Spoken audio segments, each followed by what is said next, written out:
Good morning. We are back for day 2 here in Munich, Germany. Woo, we are up bright and early. We had some breakfast right next to our hotel, and we're getting ready to get on a bus. We booked a tour with Viator, and we're going to drop a link in the comments below if you want to take this tour. Tell them about it, Laura. So we are getting on a bus here in Munich.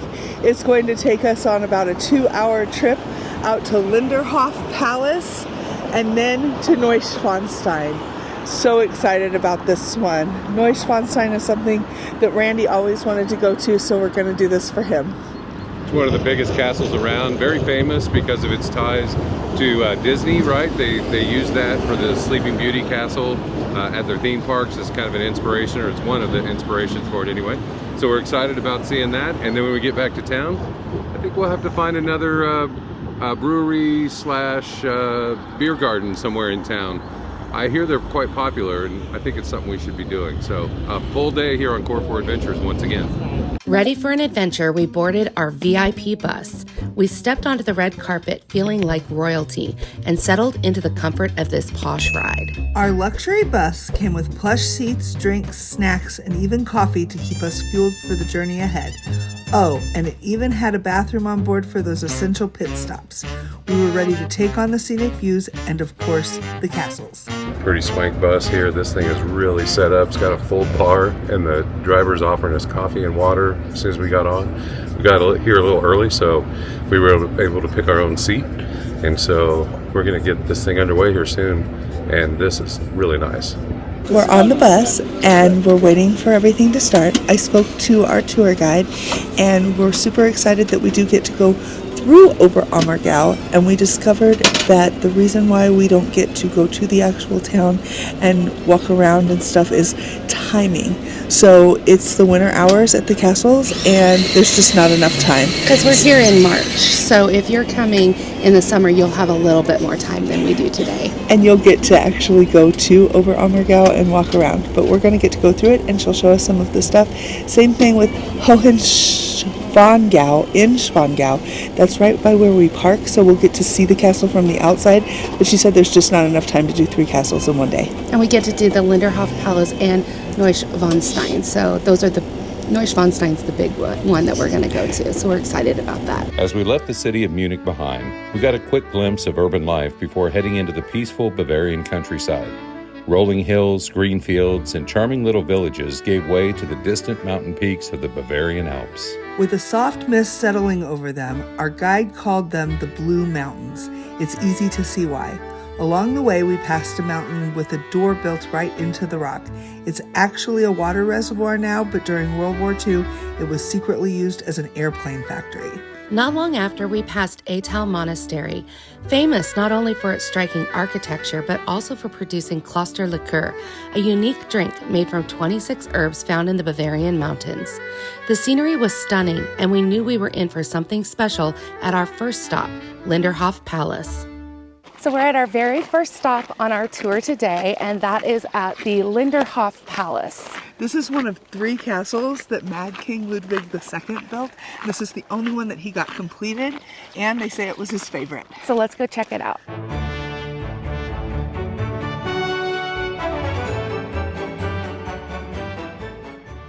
We just finished touring the Linderhoff Palace, and it was gorgeous. We weren't allowed to take photos or video inside, but we got some postcards that we're going to show you what the interior looked like right here. It was absolutely amazing. It had over 5 kilos of gold leaf throughout the palace. What was your favorite part? The ornateness, the amount of stuff that they put into every single room, despite the rooms all being pretty small. I think that probably the coolest thing was the way he had his dinner raised up through an elevator shaft from the servants and the kitchen down below on a table through the floor right up in front of him. Yeah, there was tons of porcelain, so many beautiful paintings on the walls, the ceilings, everything was just so ornate, plus those chandeliers. And he used 2 ornate porcelain peacocks to put outside the doors for people to know that he was here as the king, and we got to see both of those in two of the rooms. That was really cool. I think it was a great start to our tour today, so we are going to go head down the path back to the bus and then get on it, and the next stop is going to be Oberammergau. We're going to drive through this little Bavarian town. Oberammergau is famous for its stunning Malerei, those intricate frescoes painted on the buildings that truly set the town apart. These works of art, which were originally commissioned by wealthy families, often feature scenes from classic storybooks and fairy tales like Hansel and Gretel. The more intricate and abundant the paintings, the wealthier the family. The murals were a way to showcase the family's prosperity and social status. Each painting is meticulously detailed, bringing characters to life right on the walls of the buildings. The vibrant artwork throughout the town gives Oberammergau a whimsical, almost magical feel, and seeing these works up close really brought the town's character to life in the way you'd expect from a charming Bavarian village. The reason we were just driving through Oberammergau was that since we visited in March, Neuschwanstein Castle closes early, so our tour schedule was a bit tighter. However, if you visit later in the year, this VIP tour includes a stop in Oberammergau for shopping and a bit more time to explore. We also passed the original location of the first Passion Play, a tradition that has been performed here every 10 years since 1634. Today, the Passion Play is held in a massive open-air theater, which is the current home of the production and can hold thousands of spectators. Finally, as we crossed over the Ammer River, our guide explained that the name Oberammergau comes from the town's location, Upper Ammer River Town.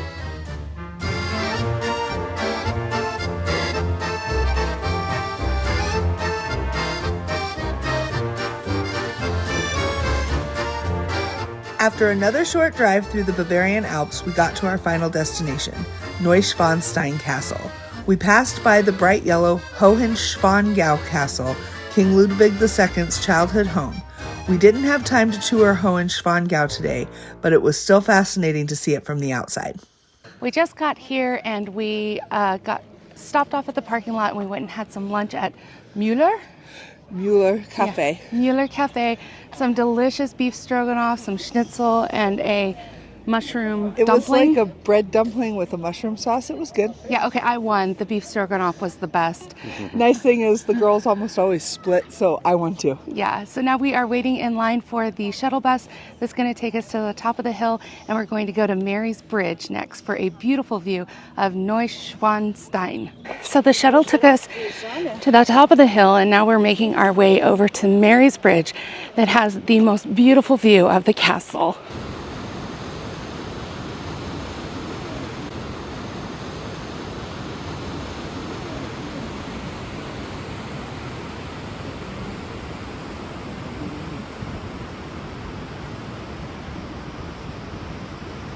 So there it is, Neuschwanstein. We've got the perfect view from Mary's Bridge. Yes, Mary's Bridge, or Marienbrücke. Marienbrücke. So this is the castle that King Ludwig II built, and this was never finished before his death. Right, the only castle he built that was finished was Linderhoff that we were at this morning. This one's not completed, but it is spectacular. And it was the model for Sleeping Beauty's castle in Disneyland Paris. This is where they got the idea from it, because they said, if you're going to build a castle at Disneyland, it's got to rival some of the castles that you can see in Europe. And so they definitely did. And of course, we went to Sleeping Beauty's castle in December in Paris, so we will link that right here below. It is just beautiful. You have to see how busy it is here. You need to be prepared for that and bring your patient pants, because it's going to take a lot to get your pictures, but it'll be worth it. I will say is that the bridge feels unstable under your feet, so if you're scared of heights, just be aware of that. It seems like it's safe, but the boards kind of have a give to them. So we moved down to the far end of the bridge, and it's a lot less people. People don't go past the center, and you've kind of got a better view. It even feels a little more stable. The bridge, that is. Yes. Okay, that was super cool. The best views right there from the bridge. It's so worth climbing. It does feel a little treacherous there for a minute, but you're safe. Now we're gonna catch up with Pepper, because he didn't like the bridge at all, and head on down to the castle itself.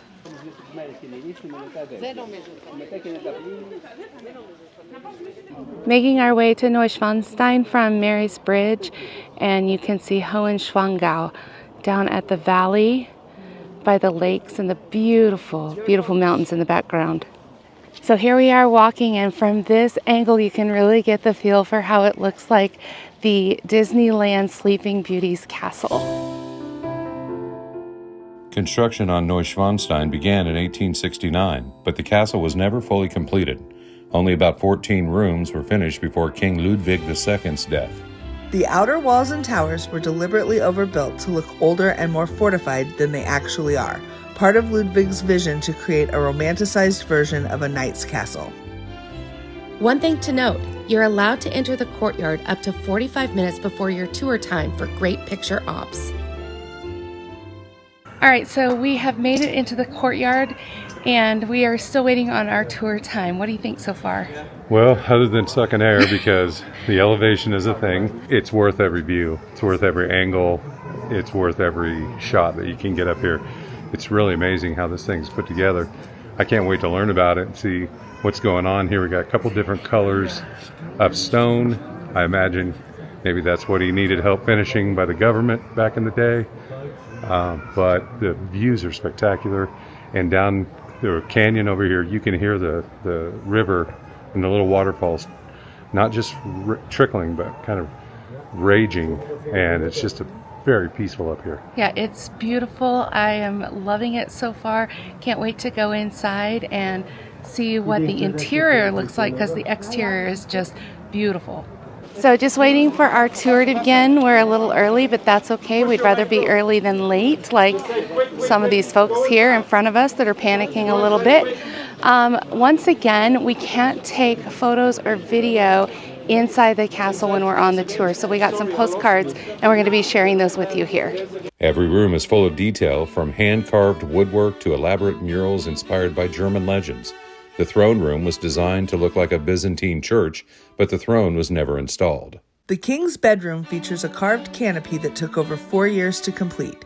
Throughout the castle, you'll find tributes to composer Richard Wagner, Ludwig's personal hero, with scenes from his operas brought to life on the walls. One of the most beautiful spaces is the music hall, complete with stunning acoustics and intricate details. And just off the upper floors, the balcony offers sweeping views of the Bavarian Alps, a perfect ending to this fairy tale visit. We just finished going through Neuschwanstein. It's only about a 35-minute tour because, remember, the castle was supposed to be several hundred rooms, and it's only 14 rooms that are finished. So there wasn't that much to see, but it was absolutely amazing what we got to see. So intricate and detailed, it was incredible. I think that my favorite part was the bright colors and all of the decor and the paintings in the castle. It was very much dedicated to like the operas of Wagner, because they were friends, and so he featured that in a lot of the images that you saw inside the castle.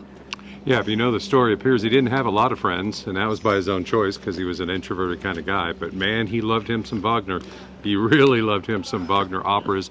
The stories are all over the inside. My favorite was they call it the singing room. It was the theater. He built his own theater, which is even crazier because nobody ever came to this castle but him. He only lived here for like 170 days, and nobody, not even his mother, came to this castle. But hey, in case you need a theater, he's got one. That's the craziest part about this whole castle. This was specifically just for him. He wouldn't even let his mother come here. It wasn't even that she didn't come. He didn't want anyone else here but himself. But we really enjoyed it, and now we're going to walk down the hill, get back on the bus, and we've got about a 2-hour ride to Munich before we pick up later this evening as we go out for our final dinner in Munich before we head over to Vilshofen tomorrow to get on the AmaWaterways river cruise. So excited.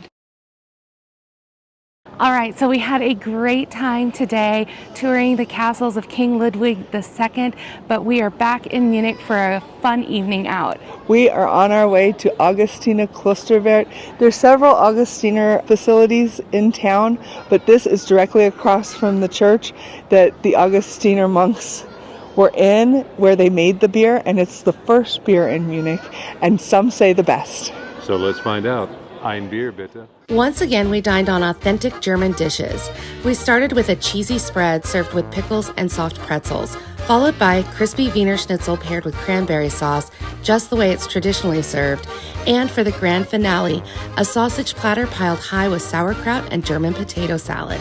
Hearty, flavorful, and perfect after a full day of castle exploring. That is it. We just had a delicious dinner at Augustiner Klosterwirt. I will say that that was the best Wiener Schnitzel that we have had so far, and we've had it at 3 separate restaurants, but that was by far the best. It was absolutely delicious. Carol and I had some Prosecco. It was fantastic. Pepper, how was the beer? The beer was good. I actually might be blasphemous to say this, but I liked it better than the Hofbrauhaus beer. It was just a little bit more crisp, and it was cold. It was so good. I had sausage. I had some horseradish that has cleared my senses. Now I can breathe, I can tell you that much. And we are standing here in front of the famous church in Munich, and that's going to wrap it up for us in Munich. That's right, tomorrow we're getting on a train and we're going to Vilshofen, and we're going to be boarding our ship with AmaWaterways. So stay tuned. We'll see you tomorrow. Thanks so much. Auf Wiedersehen. Bye.